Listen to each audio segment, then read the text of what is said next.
¿Qué tal, amigos chilangonautas y cibernautas de otras regiones de este país, así como de otras partes del mundo? Los saludo desde la capital chilanga de nuestra nación, la gran Tenochtitlán, esta contemporánea Tenochtitlán, mejor conocida también como la ciudad de los palacios, el México contemporáneo, agradeciéndolos que me sigan una vez más por este espacio dedicado a la historia, el arte, la cultura y la exploración urbana, así como hacer grandes pasajes a lo largo de la historia de nuestra nación para conocer mejor el México en el que vivimos hoy. Y me gustaría preguntarles que si sabían que cada 21 de mayo se conmemora el magnicidio al expresidente don Venustiano Carranza, existiendo hasta la fecha una disyuntiva pues, entre que si lo traicionaron, lo victimaron o se suicidó.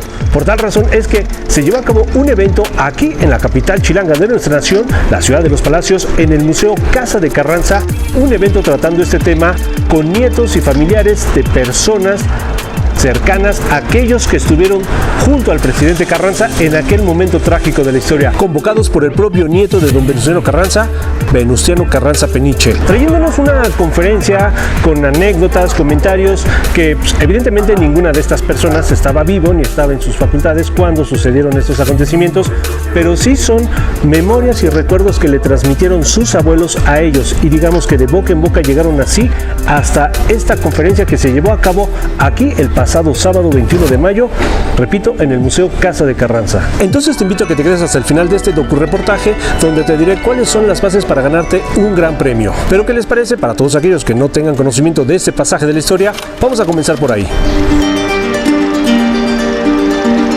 Como génesis a este acontecimiento, durante la Revolución Mexicana hubo varias ideologías, entre las de Álvaro Obregón, Francisco Villa, Emiliano Zapata, Pablo González, Francisco Lagos, Eulalio Gutiérrez, entre otros caudillos, sin ponerse de acuerdo para unificar a México, ambicionando todos el control revolucionario y el poder presidencial, siendo únicamente leales a sí mismos.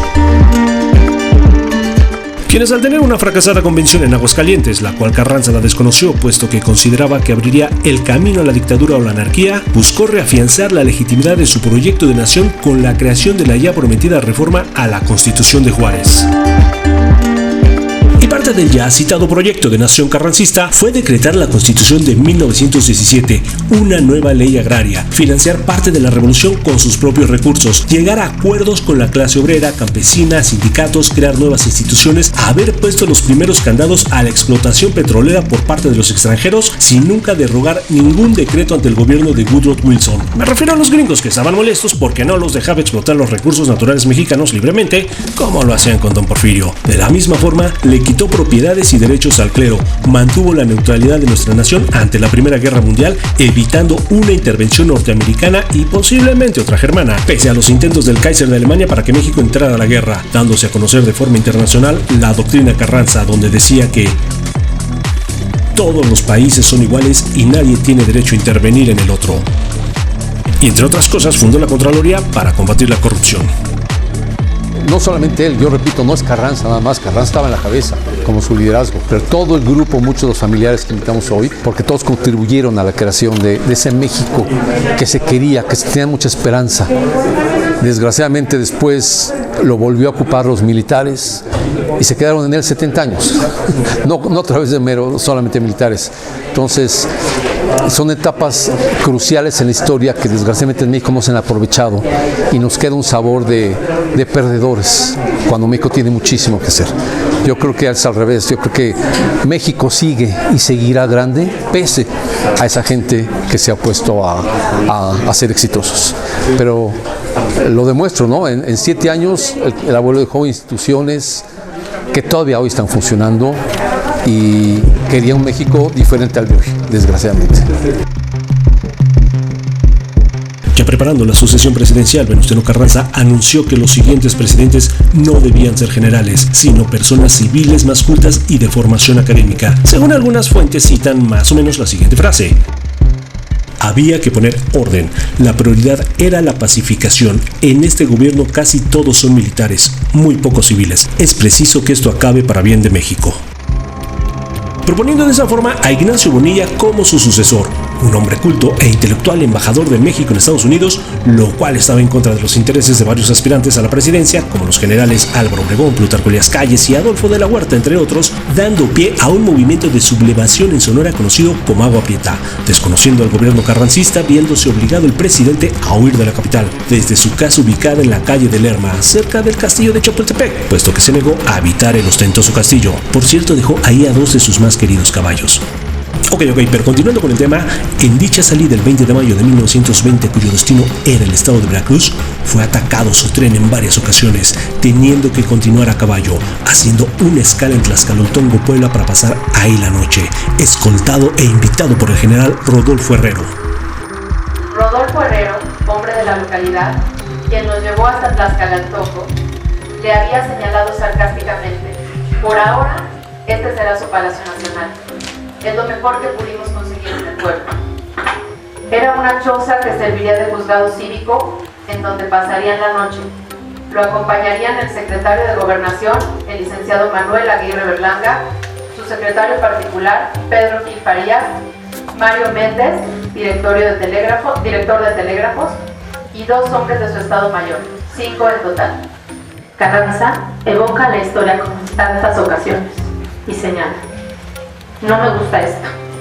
Podemos decir lo que dijo el general Miramón en Querétaro: Dios esté con nosotros en estas 24 horas. Unas chozas vulnerables, fáciles de penetrar, inseguras para resguardar a un presidente, es lo que le ofreció el poblano habitante de la región, Rodolfo Herrero, un exmilitar desempleado de ideales porfiristas y defensor de la causa de Victoriano Huerta. Sería difícil salir bien librado por las características geográficas del lugar. Habría solo una entrada a la ranchería, de un costado una barranca que prácticamente rodeaba el lugar. Siendo aquí donde los relatos comienzan a variar entre historiadores, testigos y aficionados. Su sentido auditivo es el primero que fue sensibilizado ante un tremendo ruido, un tronido, un cohete o una detonación de armas, se pregunta. Donde dicen que un poco después de las 3 de la madrugada comenzaron a escucharse gritos, caos, disparos y confusión, recibiendo un mensaje los huéspedes, viendo lo que sucedía con el único centinela que tenían en la choza. En instantes, un ardor en el torso le responde y confirma que no fue un cohete. Concientiza que fue un balazo. Él es el receptor, ya que en fracciones percibe que el calor es un fluido que escurre por su interior. ¿Pecho o espalda?, cuestiona ya en su máxima alerta. A punto de perder el último instante de conciencia en su paso por la tierra, ve como su montura se desploma de la misma manera que él, consecuencia de otro disparo. Antes de su último parpadeo de vida, pasan por encima de su cuerpo, casi cadáver, las botas de 2 hombres que penetran el jacal buscando al presidente. Esos fueron sus últimos reflejos de vida. Y de acuerdo a la versión de varios historiadores, hasta la fecha son 5 las hipótesis más discutidas. La primera de ellas dice que, según Rodolfo Herrero, cuando entró a la choza donde estaba durmiendo el presidente, lo encontró muerto, con heridas mortales de bala que él mismo se había propinado en su pecho. Otros dicen que fueron disparos que desde afuera penetraron en la choza, quitándole la vida al expresidente, puesto que nunca entraron a ella los bandoleros. Otro historiador argumenta que al verse acorralado Carranza, con un ánimo fatalista, tal vez queriéndonos dar a entender que estaba deprimido, el expresidente se puso de pie, tomó sus lentes y se disparó en el pecho. También hay quienes dicen que se disparó para rematarse él mismo, al verse con heridas mortales, con la muerte eminentemente inevitable, para no prolongar el sufrimiento. Pero hay otros más que opinan que Rodolfo Herrera lo remató cuando entró a la choza y lo vio mal herido por disparos que le propinó uno de sus acompañantes en el interior del jacal. A 102 años de aquellos sucesos, hoy sigue siendo un misterio lo que sucedió dentro del jacal. Muchas cintas se han escrito, inclusive con testimonio de allá presentes. De hecho, contradictorios muchos de ellos. Son 2 las hipótesis planteadas de aquellos sucesos: que el presidente se suicidó, otra, que don Venustiano Carranza fue acribillado a tiros. Pero ¿cuál de todas estas versiones podría ser la más acertada o cercana a la realidad? ¿Por qué no mataron a sus 4 acompañantes y por qué a la fecha existirá la hipótesis del suicidio? Mira, es que eso surge a todos en 1920, 21 de mayo, hace 102 años, a todos les convenía que dijeran que Venustiano Carranza se había suicidado, así no había culpables. Entonces eso lo retoman y se queda como una justificación histórica. Es la opinión del ingeniero Venustiano Carranza Peniche, nieto del expresidente Venustiano Carranza, quien en su 102 aniversario luctuoso de quien nos heredara el México constitucionalista y de instituciones en que vivimos hoy en día, lideró y llevó a cabo una conferencia titulada Narrativa versus Pruebas Físicas, donde no comparte la llamada verdad histórica o la hipótesis del suicidio, pero sin querer imponer su opinión. No queremos nosotros como familia imponer, no se suicidó. Las evidencias son más que claras. Entonces con eso nos quedamos. Ahí está la camisa, era la camiseta que usaba. Ahí están las balas. ¿Quién se suicida? Así, nos suicidamos así, pero no aventamos balas. Eso, que cada quien tome su propia conclusión. No, aparte está lo de los dedos, ¿no? Yo creo que exactamente, yo creo que eso fue la última, cuando ya vio aparte no tenía sus lentes y tuvo problemas de la vista siempre, entonces de haber visto borroso, puso la mano y le dispararon un dedo. Sí, está muy claro todo, ¿no? Y de acuerdo a las pruebas físicas que fueron presentadas en el Museo Casa de Carranza, donde exhibieron la playera que llevaba puesta el expresidente el día del atentado con las marcas de los impactos de bala, yo lo que voy a hacer es el historiador Edwin Álvarez dio una ejemplificación hipotéticamente más acertada de cómo se desarrolló el ataque al expresidente mexicano y del por qué es posible descartar la hipótesis del suicidio. Podemos, por ejemplo, mencionar los trabajos hechos por Ignacio Suárez, quien fue ayudante de Estado Mayor del presidente Carranza, estuvo en la Choza y fue el primer director de este museo. Está también el otro ayudante de Estado Mayor, Octavio Amador, Francisco L. Urquizo, quien se alojó a unos metros del jacal donde estaba el presidente Carranza, y que cuando en sus libros sobre el magnicidio habla específicamente de eso, se tiene que basar en lo que le contaron los que estaban dentro de la choza. Está también Manuel Aguirre Berlanga, que también estuvo en el jacal. Él no escribió, que se sepa, ningún libro, pero sí compareció ante el Ministerio Público. De esta forma es que el historiador del Museo Casa de Carranza, tomando como fuentes las declaraciones ante el Ministerio Público de los involucrados, así como el libro de Martínez Guzmán, donde cita que los relatos de todos indican que un mensajero entró como espía con el pretexto de indicar que el camino se encontraba despejado y que la gente de las siguientes demarcaciones, como Villa de Juárez, eran fiel al presidente. Sin embargo, consideran que esto funcionó para que delatara la posición del expresidente ante Herrero. Excepto el relato de Ignacio Suárez, responsable del Estado Mayor Presidencial en ese momento que se encontraba en el interior de la choza, con quien se contradicen todos los anteriores relatos, puesto que Suárez señala que fue Herrero quien le indicó al presidente en dónde acostarse. Lo que se extrae a grandes rasgos de estas narrativas, que se contradicen en algunos puntos, pero que en los más importantes coinciden, y puedes contrastar eso con lo que podemos observar en las prendas de Venustiano Carranza, para determinar o imaginar cómo pudieron haber ocurrido los hechos que llevaron a su muerte. De esta forma, y de acuerdo a bocetos de croquis de los periódicos Excelsior y El Universal, quedaron posicionados el expresidente Carranza en la esquina superior derecha, casi en la contraesquina de la entrada del jacal. A su izquierda, su secretario de Gobernación, Manuel Aguirre Berlanga, una mesa y una silla al lado de él, y debajo de ellos, a la izquierda, su secretario Pablo Gil Farías, y a la derecha Mario Méndez, director de Telégrafos, mientras que a la derecha de todos ellos, frente a la puerta, los elementos del Estado Mayor Presidencial, Ignacio Suárez y Octavio Amador, mientras que afuera de la puerta, un centinela y Francisco Eliud Urquizo, quien no pudo entrar al jacal al momento de la balacera, rodeados de esta manera al parecer por 12 sicarios. Coincidiendo todos los acompañantes del presidente en sus declaraciones que al comenzar la balacera todos los disparos se concentraron en la esquina donde él se encontraba, recibiendo 4 impactos de bala, y de acuerdo a otras fuentes citan que al grito de ¡Viva Obregón! Las heridas son 4. Bueno, 4 son los disparos que recibe el cuerpo de Carranza. El primero en la pierna izquierda, 2 en el pecho y 1 más en el estómago. Y alguno de estos disparos genera una última herida en los dedos de la mano izquierda. Y de estos 4 impactos de bala que recibió el presidente Carranza, tal como lo señala el historiador Álvarez, el primero entró por la pierna izquierda saliendo por el glúteo, provocando un gran grito: "Me han destrozado la pierna". Posteriormente, un segundo disparo que entró por el pecho, saliendo por la axila izquierda. La primera herida es producida por el frente de la choza. Las siguientes las recibe el presidente estando sentado, es decir, ya tratando de incorporarse.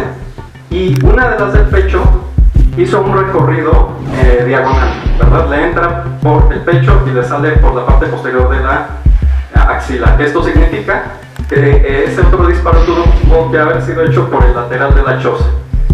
Y un tercero y cuarto disparos que entraron por el estómago y pecho cerca del corazón, los cuales no salieron del cuerpo y a la vez le destrozaron los dedos meñiques y anular de la mano izquierda, quizás en una reacción del presidente por indicarles que se detuvieran. Y aquí podemos observar la parte posterior de la camiseta y en efecto no se observan los orificios de salida. Estos 2 disparos se antoja imaginarlos como hechos fuera del jacal, pero los que no tienen orificio de salida, uno de los del pecho y el del estómago, estos parecen avalar otros testimonios.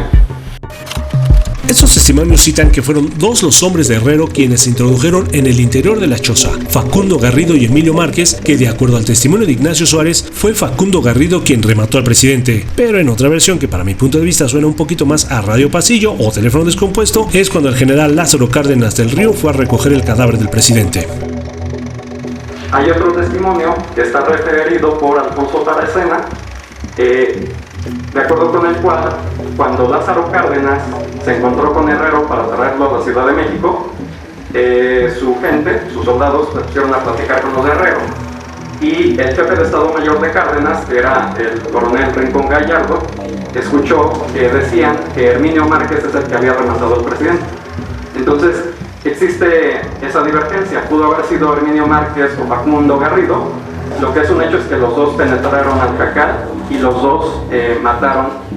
Uno de los 2 mató de 2 tiros finales al presidente. A todo esto me lleva a los siguientes cuestionamientos. ¿Entonces Rodolfo Herrera no fue quien lo mató? ¿Fue su gente? Pero ¿quién habrá sido el autor intelectual del magnicidio? ¿Y quién habrá sido el que llevó a cabo la operación del crimen? ¿Por qué no mataron a los acompañantes del presidente? Posteriormente, ¿quién asesinó a Carranza? ¿También habrá sido el mismo asesino de Álvaro Obregón? ¿Qué vínculos tienen con aquellos que perpetraron el asesinato de Emiliano Zapata? Puesto que se dice que fueron ellos mismos los que hicieron el atentado contra el tren de Carranza. Y de ser así, ¿quién les habrá ordenado a estos hombres que atentaran contra Zapata y contra Carranza?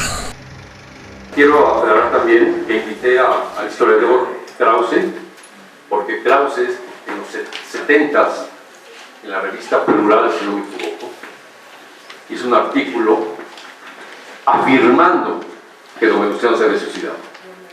Por eso no quiero llegar a ninguna conclusión, pero ya ustedes tomarán la conclusión. Me hubiera gustado estar aquí para poder debatir un poquito con él, pero obviamente no quiso venir. Estoy llorando como Hanson, que tenía fortaleza. De esta forma se llevó a cabo una conferencia con la participación de varios nietos y familiares de quienes estuvieron cerca del presidente Carranza.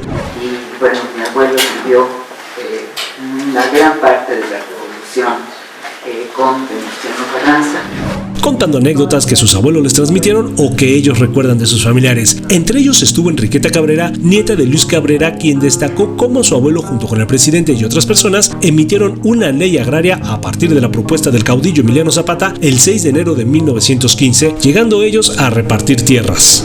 Difícil referirme a todas las cosas que sucedieron en la revolución y en las que siempre estuvieron juntos, en las que siempre intercambiaron, en las que siempre desarrollaron cuestiones importantes, ¿no? Creo que una primera reforma muy importante antes de la Constitución fue la ley agraria del 6 de enero de 1915. Ley que era muy importante porque dentro de la revolución la recuperación de las tierras para los pueblos era un asunto fundamental.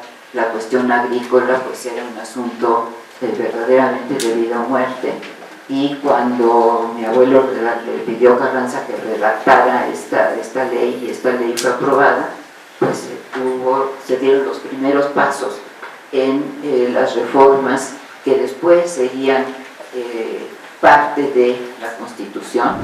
Él es nieto del hombre que acompañó, que estuvo acostado con mi abuelo. También estuvieron los nietos del exsecretario de Gobernación Manuel Aguirre Berlanga contando historias que su abuelo les contaba cuando estuvo en la Revolución. Y es precisamente donde viene esta cargada desde los 70s y que en los 80s, en el gobierno de Miguel de la Madrid, viene el lanzamiento de Enrique Krause como quienes lo consideran el historiador oficial de la época, al menos de Miguel de la Madrid, a Enrique Peña Nieto. Y entonces, este personaje que ocupó la subsecretaría de Gobernación ya murió, Carlos, pero su nombre era Fernando Díaz Calles, nieto de Plutarco Díaz Calles. Pero, antes de esto, resulta que todo roncaba. Y hubo toda una discusión de quién roncaba más. Yo ya los imagino en ese momento haciendo bromas al respecto. De hecho, don Venustiano dijo que decía que, no sé si es Méndez, que Mario Méndez, que le sorprendía que Mario Méndez, que era tan delgado, roncara tanto. Y bueno, después de esto, de este ratito de relajación de todos, don Venustiano dijo: ya me puedo dormir, ya me siento tranquilo. Mi abuelo apagó la vela y ahí termina el relato. De la misma forma, otros familiares como de Luis Barragán, que fuera el general de Estado Mayor Presidencial, así como el autor del libro Charlas de Café con Venustiano Carranza, entre otros, destacando la presencia del nieto de Ricardo Flores Magón. Ustedes, que tu familia inició la revolución, se convirtieron en radicales, se fueron a Estados Unidos y murieron en la cárcel. Hermila Galindo, después de la muerte de Venustiano Carranza, en varios documentos dejó su testimonio muy sentido. He escogido este pequeño párrafo. Al hombre representativo de mi raza, que con el celo amoroso y fervor patriótico paseó su... Y alguien quien recitara unos hermosos textos de Emilia Garrido, secretaria del expresidente, y del escritor Carlos Pellicer. México ha perdido a su padre, la América indoespañola, su más insigne ciudadano de los últimos tiempos, la humanidad de un hombre de excepción purísima. Carranza ha sido asesinado. Muchas gracias. No queremos el poder. Carlos Pellicer. Don Venustiano fue autodidacta, pero leyó, no paraba de leer. Todas las fotografías que tengo de él de joven es con un libro en la mano. Eso le dio una visión amplia del país, del mundo. Y entonces cuando llegó al poder, sabía qué México quería, y era a través de la creación de un Estado nacional. Y era un obsesivo de la ley. Por eso las reformas a la Constitución. A través de la ley es como los países pueden funcionar, ¿no? Y los opositores, los que lo asesinan, escriben su versión de la historia, como bien sabemos. Y en esa versión de la historia, Carranza quedó 25 años olvidado. De 1920 a 1930 y tantos, si cualquier persona busca textos de Carranza, no se hablaba de él. No es tan conocido, no es tan popular, porque no era andar a caballo. Bueno, sí andaba mucho a caballo, pero no con pistolas, no con armas, ¿no? Entonces, no es el típico caudillo militar, era un hombre más de Estado. También fue recordado el expresidente por consolidar el actual ejército mexicano, la Fuerza Aérea Mexicana, la Armada de México, la Constitución que actualmente nos rige, la nacionalización de los ferrocarriles, la creación de facultades universitarias, la primera reserva ecológica Parque del Desierto de los Leones, la ley del Banco Central y cómo fue que su gobierno no se endeudó, es decir, no adquirió deuda pública.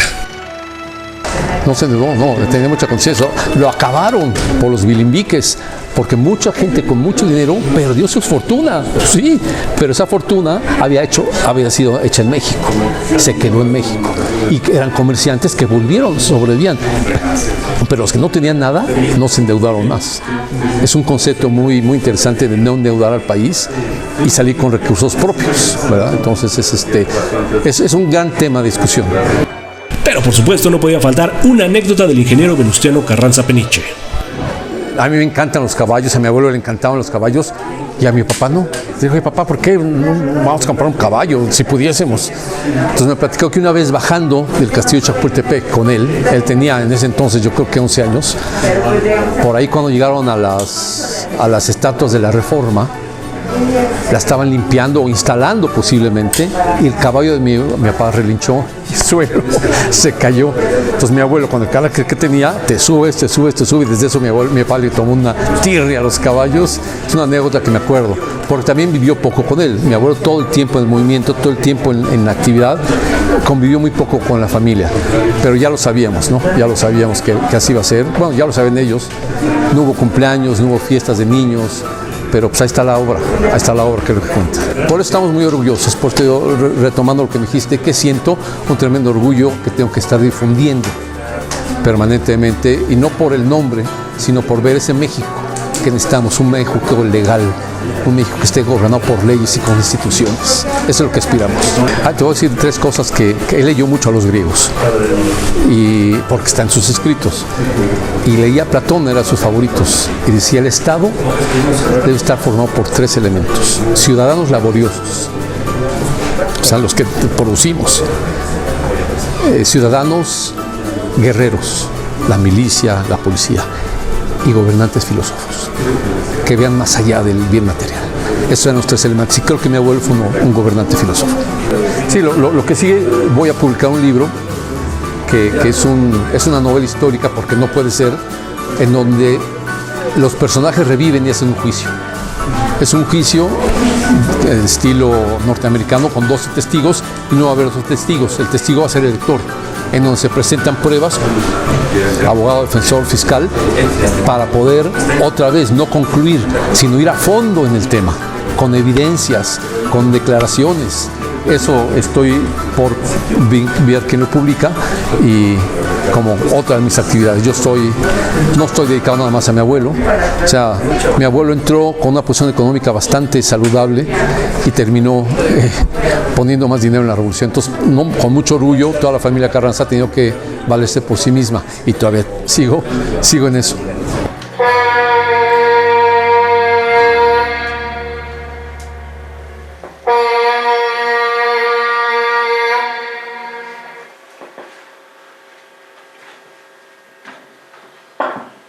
Muy amables, puede sentarse. Pues otra de las características del gobierno de don Venustiano Carranza, que como muchos de ustedes ya sabrán, más allá de ser el creador de la Constitución de 1917, que por cierto es una modificación a la Constitución de 1856-57 de don Benito Juárez, la cual fue ignorada por muchísimos años hasta que Carranza llegó. También parte de su legado es el ejército mexicano constitucionalista que actualmente tenemos, la Fuerza Aérea, la Armada de México. Combatió la pandemia por gripe española de 1918, una crisis de salud más agresiva que la que actualmente estamos viviendo por el COVID-19, y aparte la combatió en pleno movimiento armado por la Revolución Mexicana. Más allá de eso, se dice que del promedio 1.000.000 de personas que fallecieron durante la Revolución, la mitad fue por enfermos de gripe española. Pero sobre todo, su gobierno no adquirió deuda pública, pese a todas las cosas que decían en torno a él. Otra parte de su legado es que permitió los divorcios, es decir, anteriormente curiosamente solamente podía haber divorcios en el ámbito religioso, es decir, te podrías volver a casar por la iglesia, pero no por el civil. Pero porque la cultura no tiene por qué ser aburrida, pues te invito a que vengas al Museo Casa de Carranza, donde podrás conocer esos y muchos temas más dentro de su enorme y vasta biblioteca y hemeroteca, que se encuentra al acceso de todas las personas, teniendo un horario de martes a domingo de 9 a 5 de la tarde, con descuentos para personas de la tercera edad, niños, estudiantes, maestros, pensionados, jubilados, y para los que no están dentro de este rango, un costo general de 60 65 pesos por persona. Vamos, eso es nada. Vamos, por 65 pesos te vas a privar de la cultura. Te gastas más en unos cigarros, en unos refrescos en la tienda. Y sobre el premio que te había comentado al principio de este docu-reportaje, es muy sencillo lo que tienes que hacer. Simplemente suscríbete a mis canales, seguirme en mis demás redes sociales y es así como serás acreedor de este gran premio. Y ese premio es la luz del conocimiento. Nos vemos hasta la próxima. También te invito a ver otros videos similares como la historia de la Constitución de 1917, cómo se combatió la gripe española de 1918, el Museo Militar de Aviación, el Museo del Mamut, los transportes presidenciales, entre otros que encontrarás en este canal. Y no dejes de suscribirte, comentar y compartir.